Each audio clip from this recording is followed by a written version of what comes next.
Well, President-elect Donald Trump is pushing back at questions about his international business ties, telling the New York Times, quote, "In theory, I could run my business perfectly and then run the country perfectly.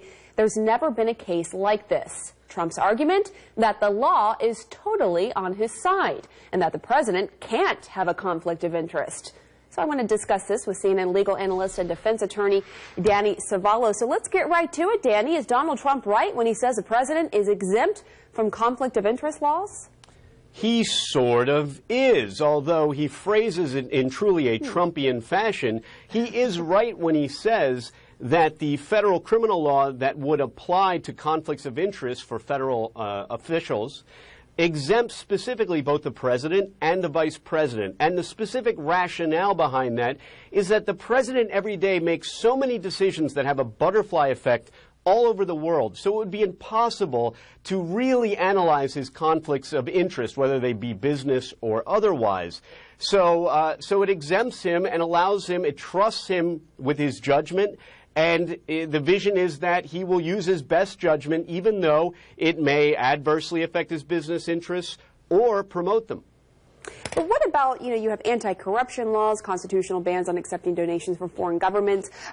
The Trump Organization does businesses with companies all around the world, Turkey, China, Saudi Arabia, Azerbaijan.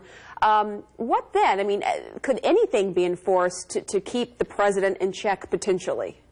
It's a thornier issue whether or not he's violating what's called the emoluments clause. And what that essentially does is prohibits the president from receiving gifts, whatever those may be, from foreign governments. It's an issue that has been very little litigated, so a lot of this is sort of conjecture. For example, what constitutes a gift or payment from another country? What if it goes to Trump's business and not he himself? How much can he separate himself? And then at the end of the day, there's an issue of what's called justiciability.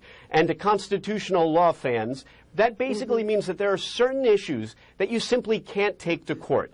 They're left to the political branch. For example, if a president were impeached and he didn't like the process, he can't ask a court to intervene because the court would recognize that process is laid out completely and left to another branch other than the judiciary. So this may be an issue that may not even be able to be adjudicated.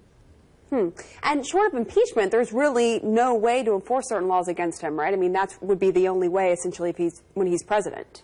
That's the theory. For example, if you have this emoluments clause, but you don't have any way to enforce it against the president, it's essentially a precatory law. In other words, it's a pretty please, we hope you use your best judgment law, because there may be nothing at all that we can do about it if you decide to go rogue.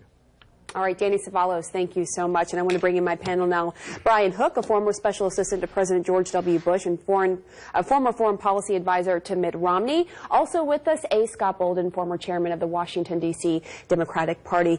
So, Brian, I want to start with you, and thank you both for coming on. I do appreciate it. The day before Thanksgiving, the Washington Post, Reuters, and other media outlets suggested Trump's answer carries the echoes of Richard Nixon's infamous line to David Frost almost 40 years ago. Let's take a listen to that. In a sense, you're saying is that there are certain situations, and the Houston plan, or that part of it was one of them, where the president can decide that it's in the best interest of the nation or something, and do something illegal. Well, when the president does it, that means that it is not illegal. Is that a fair comparison, Brian? Well, Scott, I'm Scott. Scott, actually. I'm sorry, Scott. Definitely, but I like Brian. Over here, so Brian, jump in. No, of course that statement was wrong, and we know what happened to Nixon shortly thereafter. The bottom line is this conflict of interest law, we've never had a candidate like Donald Trump And as Donald Trump pointed out himself. Right. And so the statute 203 that the commentator was speaking about, it didn't go far enough because it presumed that the president would do the right thing, set up a blind trust and what have you. And so, of course, there's a conflict of interest here. Of course, it may not be enforceable. But remember this, the conflict of interest law is one thing. if the president or President Trump breaks the law in some other way, whether it's fraud, Foreign Corrupt Practices Act, any other outwardly breaking of the law, that's certainly enforceable against him. And then secondly, look for Congress, regardless of whether it's Republican run or not, look for them to strengthen some of these laws and this conflict of interest law, because while they're all Republicans, they have good government types there. And if Donald Trump acts like he is abusing it, like not divesting himself, which is what most elected officials do, then that's going to be a problem. It's not going to be, he cannot be emperor of the United States of America. He has checks and balances, and look for even the Republicans to look to keep him in check. And what do you think, Brian, about that argument from Scott? Yes, yes. Go ahead. I think, as Donald Trump said, this is unprecedented. In modern times, we have not seen anybody with the scope and scale of his business holdings go into the Oval Office. And this is going to require, I think, a lot of necessary steps, a lot of consultation with White House ethics lawyers. He has very good lawyers working for him. He has every incentive to avoid the appearance of conflicts of interest. He was elected with the mission to drain the swamp. And that's going to be very important, I think, for his voters. And he's going to be incentivized, I think, to put these issues behind him. Reince Priebus and Mike Pence have both said that they will take all necessary steps to stay on the right side of the law, the right side of the Constitution, and to avoid the appearance of conflict. But what is the incentive beyond him coming out and saying, I want to drain the swamp? I mean, what really is it? What would incentivize him? Well, the big incentive is you don't want to have a drag on your policy agenda. He wants to be able to advance the issues that he was elected to help get passed through Congress. And if he's spending all of his time trying to knock down conflict of interest stories and dealing with, getting on the right side of the Constitution, that isn't where he wants to be. And so I think that as time goes on, look, he was in business for 50 years. The election was 2 weeks ago. It is going to take some time to work through all of these issues. And I think we have to assume that they want to take the necessary steps. And it will take time. I mean, I think we have to put this in perspective. We're only a couple weeks Yeah, but the timing is just one part of it. The reality is, does Donald Trump and his team have the aptitude to drain the swamp? Because if he doesn't divest, if he doesn't pay attention to these conflicts of interest, he's just digging a deeper swamp, if you will.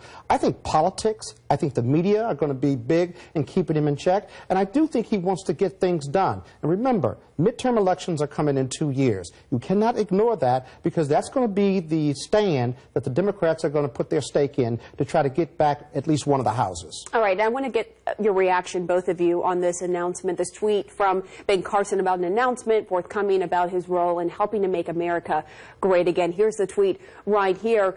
What do you think? Scott, Trump has been criticized for his lack of diversity in his cabinet.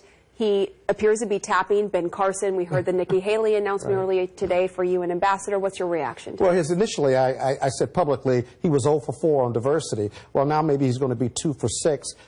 It's a natural pick for him.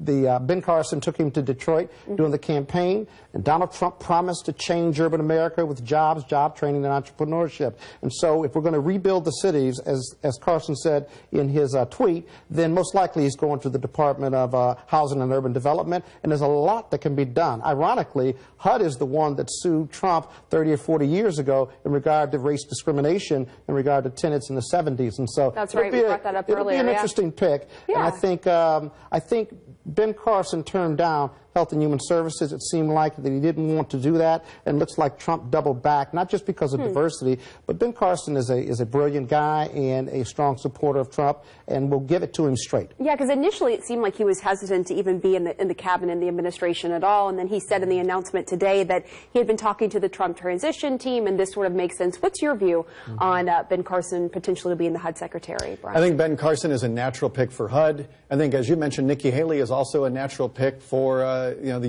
UN ambassador. I think that they both fit well in those respective roles. I think especially Nikki Haley, who has a very good bedside manner, which is something which every diplomat needs. I think she'll do very well in Turtle Bay. And I think they both seem to be pretty good picks. Quickly, I want to get your reaction on the possibility of Mitt Romney being Secretary of State. What do you think, You know Scott? what? The question is not so much whether he can be Secretary of State.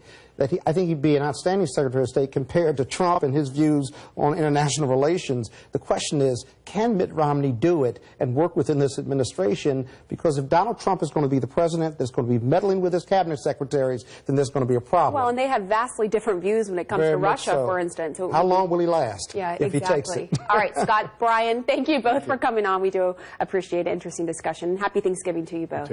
Back to you.